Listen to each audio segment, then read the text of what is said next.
Christmas రోజు వచ్చేసింది. Merry merry Christmas. ఈరోజు ప్రభు శరీర ధారణలో పాల్గొన్న ముఖ్య పాత్రధారులు వాళ్ళని గురించి జ్ఞాపకం చేసుకుందాం. మత్తయి 1:16లో యాకోబు మరియ భర్త అయిన యోసేపును కనెను, ఆమె యందు క్రీస్తు అనబడిన యేసు పుట్టెను అని యేసుక్రీస్తు వంశావళిలో రాయబడి ఉంది.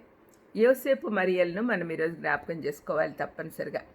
మరియ గర్భవతి అయినప్పుడు కన్యక కాబట్టి మత్తయి సువార్తికుడు యోసేపును కేవలం మరియ భర్తగానే గ్రంథస్థం చేశాడు. యేసు తండ్రి అని చెప్పలేదు. యోసేపు క్రిస్మస్ ఘటనలో గుర్తింపు పొందని హీరో అనవచ్చు. అన్సంగ్ హీరో అంటారు కదా. మరియ ఒక సామాన్యమైన పల్లెటూరి అమ్మాయి. యేసుక్రీస్తు శరీర ధారణలో వీరిరువురు చాలా ప్రధాన పాత్రధారులు. యేసుక్రీస్తు ఈ లోకంలో ఉన్నప్పుడు ఆయన పోషణ భారం తీసుకొని సంరక్షించారు. యోసేపు గొప్ప వ్యక్తిత్వం గల ప్రత్యేక వ్యక్తి. దేవుని యందు భయభక్తులు కలిగి మన అందరికీ ఒక మాదిరిగా ఉన్నాడు. అతని జీవితాన్ని 3 రకాల నడకలుగా విభజించవచ్చు. మొదటిది, అతను దేవునితో నడిచాడు. రాజవంశీకుడై దావీదు వంశావళి వాడైనను ఇజ్రాయెల్ దేశం యొక్క పాపము తద్వారా వచ్చిన బానిసత్వం వలన కష్టపడి పనిచేయాల్సి వచ్చింది.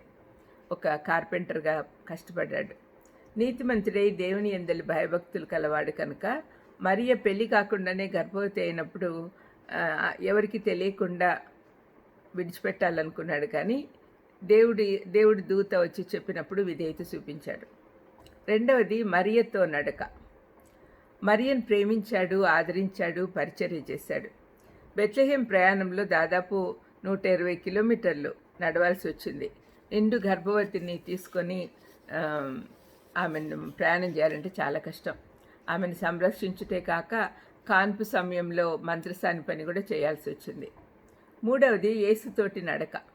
శిశువుని ఎత్తుకొని యెరూషలేముకు సున్నతి చేయించుటకు తీసుకెళ్లాల్సి వచ్చింది. దూత మాటలకు విధేయత చూపుతూ ఐగుప్తుకు పారిపోయాడు. తిరిగి నజరేతుకు వచ్చాడు. ఒక చిన్న బిడ్డను భార్యను తీసుకొని ఇట్లా పరుగులు తీయాలంటే చాలా కష్టం కదా. యోసేపు బాధ్యత గల తండ్రిగా భర్తగా ఉన్నాడు. మరియమ్మను గురించి ఆలోచిస్తే ఆమెను గురించి 3 ప్రధాన సత్యాలు తెలుసుకోవచ్చు. మొదటిది, దేవుణ్ణి సంతోషపెట్టింది. దేవుని యందు భయభక్తులు కలిగి ఉన్నందున దేవుని వల్ల కృప పొందింది. ఆ సంగతి గబ్రియల్ ద్వారా దేవుడే చెప్పాడు. దేవుణ్ణి సంతోషపెట్టాలనే గమ్యంతో తన ఆలోచన విధానము, నడవడి, మాటలు, క్రియలు మార్చుకుంది. తగ్గింపుకు మారిపోయారు అమ్మాయి. రెండవది, దేవునికి తను సమర్పించుకుంది.